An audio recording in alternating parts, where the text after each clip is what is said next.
यदि आपने कभी दो के द्वारा कथा को श्रवण करेंगे तो वो माता कैकेयी पर दोष नहीं देंगे। क्यों? क्योंकि प्यारे इन लोगों में दोष देखने की आदत नहीं होती है। क्यों? महात्मा कभी दोष देखते हैं प्यारे? महात्मा तो गुण देखते हैं। महात्मा ने कैकेयी को दोष नहीं दिया। याद रखना, लोगों ने कहा कि लोक दृष्टि से कैकेयी निंदनीय है, लेकिन महात्मा ने कहा परलोक की दृष्टि से माता कैकेयी वंदनीय है। बोले क्यों? यदि कौशल्या ने राम को जन्म दिया है प्यारी, बड़ी गंभीर बात है। माता कौशल्या ने राम को जन्म दिया है। याद रखना, यदि कैकेयी ना होती तो ईमानदारी से बताना रामचरितमानस केवल 2 कांडों में समेट कर रह जाती। कौन? एक तो बालकांड होता, दूसरा उत्तर कांड होता। लेकिन प्यारे हमारी माता कैकेयी के द्वारा 5 कांडों का निर्माण हुआ। पहला अयोध्या कांड है और दूसरा प्यारे अरण्य कांड, किष्किंधा कांड, सुंदर कांड और लंका कांड। इसलिए प्यारे माता कैकेयी समाज में निंदनीय नहीं है बल्कि वंदनीय है। जरा विचार करना, माता कैकेयी की बात क्या थी?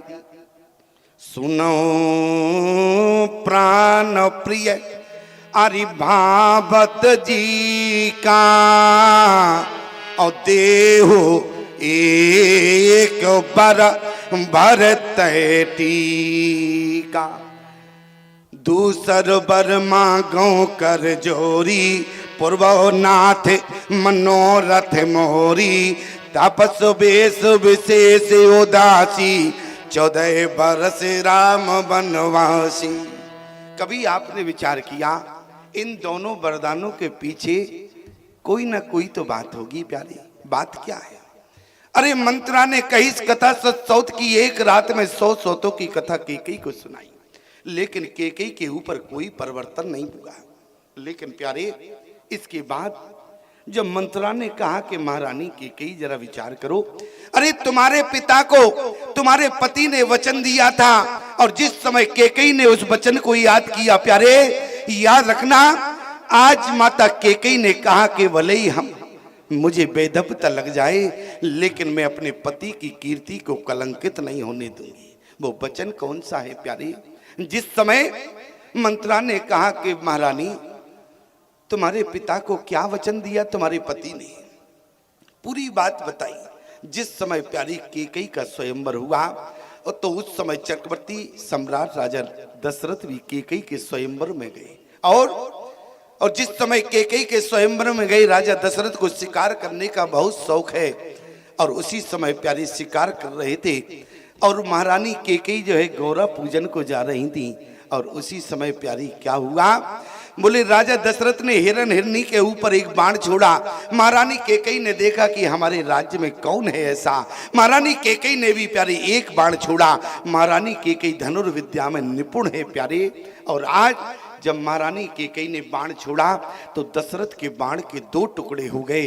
राजा दशरथ ने सारथी से कहा, हमारे बाण को काटने की किसी में हिम्मत नहीं है, किसने हमारे बाण को काटा? सारथी ने कहा कि जिस राजकुमारी के स्वयंवर में आए हो उसी राजकुमारी ने आपके बाण को काट दिया। उसी समय चक्रवर्ती सम्राट राजा दशरथ प्यारे स्वयंवर अगले दिन था, लेकिन प्यारे उसी रात को या उसी संध्या काल में कैकेयी के पिता के पास पहुंचे और निवेदन करने लगे, आपकी राजकुमारी से मुझे विवाह करना है। कैकेयी के पिता ने कहा कि राजन, मैं विवाह करने को तो तैयार हूं, लेकिन मुझे एक वचन देना होगा। क्या? क्योंकि तुम्हारे यहाँ वचन की बहुत मर्यादा है। बोले रगी को लोरीता सदा चली आई, और प्राण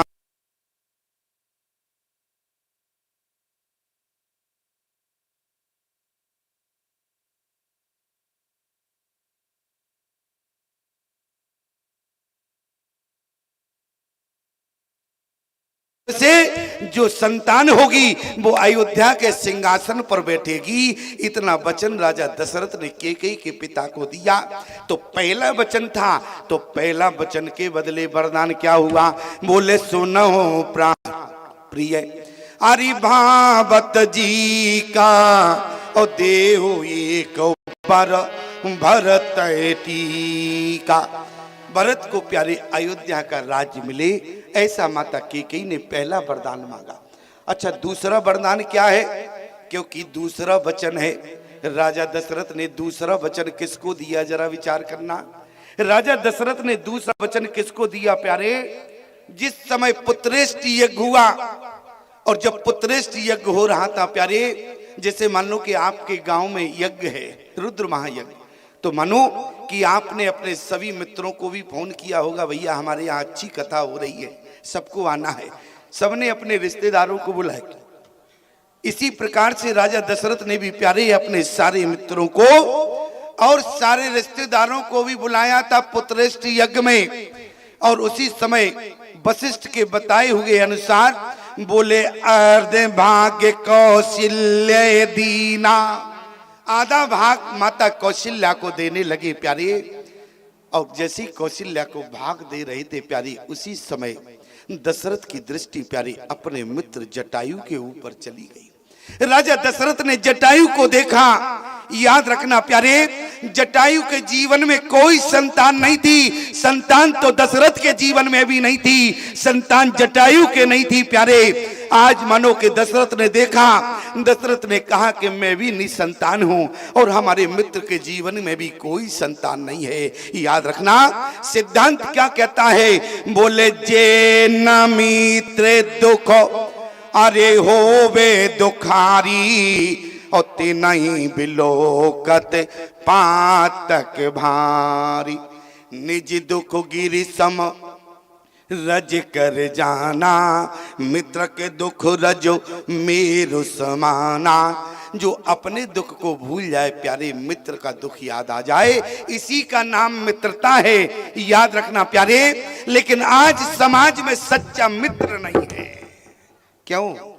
क्या आज समाज में सच्चा मित्र है जो मित्र के दुख को देखकर दुखी हो जाए प्यारी? क्यों? क्योंकि आज की मित्रता दारू के ठेके से शुरू होती है, और पहले की मित्रता पाठशाला से शुरू होती थी, तो मित्रता जीवन पर्यंत निभती थी प्यारे। लेकिन आज की मित्रता में स्वार्थ हो गया। याद रखना, लोग कहते हैं कि हम सच्चा दोस्त कहां ढूंढे। याद रखना प्यारे, मैं तुम्हें एक सूत्र बताता हूं, आप जीवन निकल जाएगा लेकिन आपको सच्चा दोस्त नहीं मिलेगा। लेकिन मैं कहता हूं प्यारे, जिस दिन तुम सच्चे दोस्त बन जाओगे, उस दिन तुम्हें समाज में दोस्त अपने आप अच्छे मिल जाएंगे। लेकिन पहले तुम्हें अच्छा बनना पड़ेगा। ईमानदारी से बताओ, राजा दशरथ जटायु के मित्र हैं, इन दोनों में मित्रता कब हुई प्यारे? जिस समय एक बार तो राजा दशरथ का युद्ध देवासुर संग्राम में, और दूसरा युद्ध राजा दशरथ का शनि देव से हुआ। और शनि देव से युद्ध करने के लिए राजा दशरथ गए, और शनि की बकरी दृष्टि पड़ी, और राजा दशरथ का युद्ध में जो रथ था वो पलट गया। और जब रथ पलट गया प्यारे, तो राजा दशरथ रथ से नीचे गिरने लगे। और इसी चिल्पी की घाटी में तुम्हारा रहने वाला जटायु था प्यारे। आज जटायु ने देखा कि कोई भूमि पर गिर रहा है, जटायु दौड़ कर गया, अपने पंखों में भर लिया प्यारे, दशरथ के प्राण बचाए, निस्वार्थ प्राण बचाए, कोई स्वार्थ नहीं था।